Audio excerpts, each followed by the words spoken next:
কাউকে আমি ছাড়বো না, কাউকেই ছাড়বো না আমি। কেউ এখানে বাঁচবে না। সুরজপুর নামে একটি গ্রাম ছিল। অন্যদিকে বান্টি নামে একটি টুনা তার বউ আর তার মেয়ে টুনটুনকে নিয়ে শহর থেকে গ্রামে আসে। তারা শহর থেকে আসতে আসতে রাত হয়ে যায়, আর তাদের বাড়ির সামনে একটি ভয়ঙ্কর বটগাছ ছিল। আর সেই বটগাছে একটি দোলনা লাগানো ছিল। সেদিন রাতে টুনটুন তার ঘরের জানালা দিয়ে সেই গাছের দিকে তাকিয়ে দেখে সেই দোলনাটাকে। টুনটুন ওই দোলনাটাকে তার জানালা থেকে দেখে টুনটুন বলতে লাগলো, আরে বাহ, এখানে কি সুন্দর একটা দোলনা। আমি এখনই ওই দোলনায় দোল খাবো। বাবা, বাবা, দেখো না, এখানে কি সুন্দর একটা দোলনা আছে। তুমি আমাকে ওই দোলনার কাছে নিয়ে চলো না। না না টুনটুন, গ্রামে রাতের সময় বের হতে নেই। কিন্তু টুনটুন ওর বাবার কোনো কথা শুনে না। রাতে যখন সবাই ঘুমিয়ে যায়, তারপর টুনটুন চুপি চুপি সেই দোলনার কাছে চলে যায়। আরে বাহ, কত মজা লাগছে এই দোলনাতে দোল খেতে।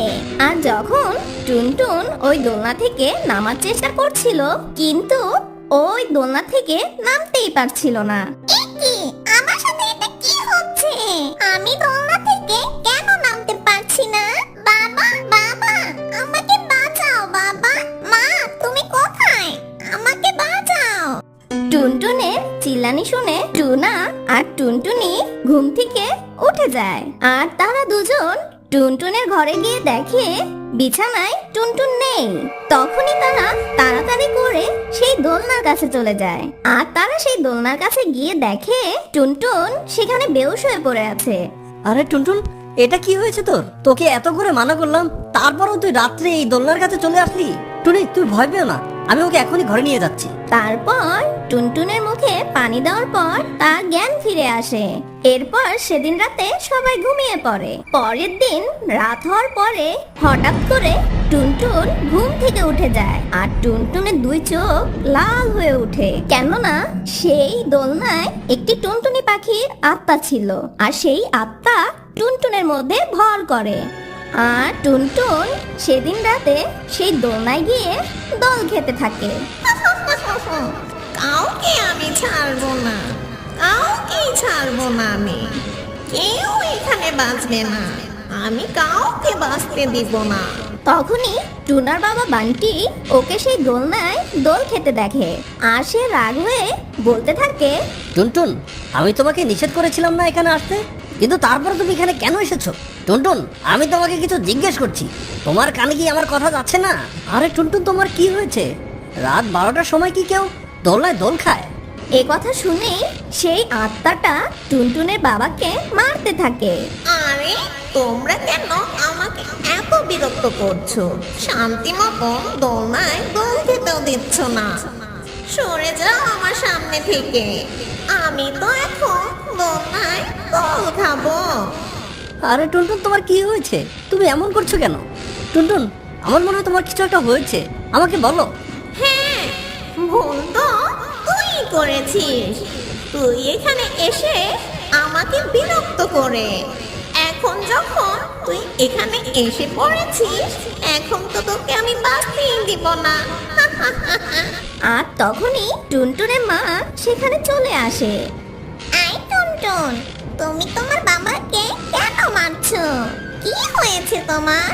এরপর দোলনায় দোল খেতে খেতে টুনটুন অজ্ঞান হয়ে যায়। আর তখন টুনটুন দোলনা থেকে নিচে পড়ে যায়। এরপর এসব ঘটনা দেখে টুনটুনের বাবা সন্দেহ করে টুনটুনের ভিতরে কোনো আত্মা প্রবেশ করেছে। আর টুনটুনকে রশি দিয়ে বেঁধে ঘরে আটকে রাখে। তারপর টুনটুনের বাবা একজন ঈগল কবিরাজকে নিয়ে আসে। সেই কবিরাজ ঘরে ঢুকেই ঝাড়ফুঁক শুরু করে দেয় আর টুনটুনের মাথায় একটি তাবিজ রাখে।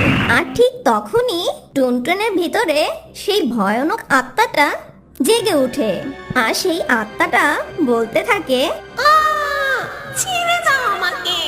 কে আমাকে এত জোর করে বেঁধে রেখেছে? আমি কাউকে ছাড়বো না, আমাকে ছেড়ে দাও। আমাকে যদি না ছেড়ে দাও আমি সবাইকে মেরে ফেলবো। এই কবিরাজ, তুই এখানে কেন এসেছিস?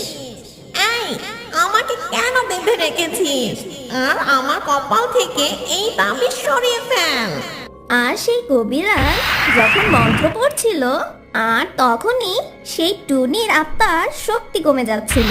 আর তখনই সেই টুনির ভয়ানক আত্মা চিৎকার দিয়ে ওঠে। আর তখনই আশেপাশে যত আসবাবপত্র আছে সব ভাঙতে শুরু করলো। আরে বেটা ভূতের বাচ্চা, তুই আমাদের কি মনে করেছিস তুই এখানে সবচেয়ে শক্তিশালী? আমিও জাদু মন্ত্র পড়ে অনেক শক্তিশালী হয়েছি। আজ তোকে এখানে মরতেই হবে। এখন ভালোই ভালোই আমাকে সব বলে দে, তুই টুনটুনের শরীরে কেন প্রবেশ করেছিস? আমি তোকে কিছুই বলবো না। তুই যা পারিস তো জাদু শক্তি দিয়ে কর গিয়ে। আর তখনই সেই কবিরাজ টুনির আত্মার উপর একটি মন্ত্র ফুঁকে দেয়। আর তখনই টুনির আত্মা একটি গান শুরু করে দেয়। নাচে নাগিন বাজে রে বিন, আমি বিষে ভরা নাগিন। আরে আমি তো নাগিন না। আমি তো একটা শক্তিশালী ভূতের আত্মা। এই দেখো না, আমার মেয়ে কি সুন্দর একটা গান গাচ্ছে। আরে তুমি পাগল হয়ে গেছো নাকি? এটা আমাদের মেয়ে নয়, এটা হচ্ছে একটা ভূতের আত্মা। এই বেটা ভূতের আত্মা, তাড়াতাড়ি বল তুই কোথা থেকে এবং কিভাবে এসেছিস? আমার নাম রেশমি ছিল। আমি ওই দূরে ছোট্ট একটা গ্রামে থাকতাম। আর আমার দোলনায় দোল খেতে খুব ভালো লাগতো। একদিন আমি এই দোলনায় দোল খাচ্ছিলাম। ঠিক তখন আমার বান্ধবী আমাকে এসে বলে, এই রেশমি, এখন আমাকেও একটু দোলনা খেতে দে না।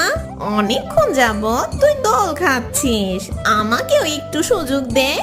দাঁড়া, কিছুক্ষণ একটু দাঁড়া, আমাকে একটু খেতে দে দোলনা। দাঁড়া, আমাকে দোলনা খেতে দিবি না?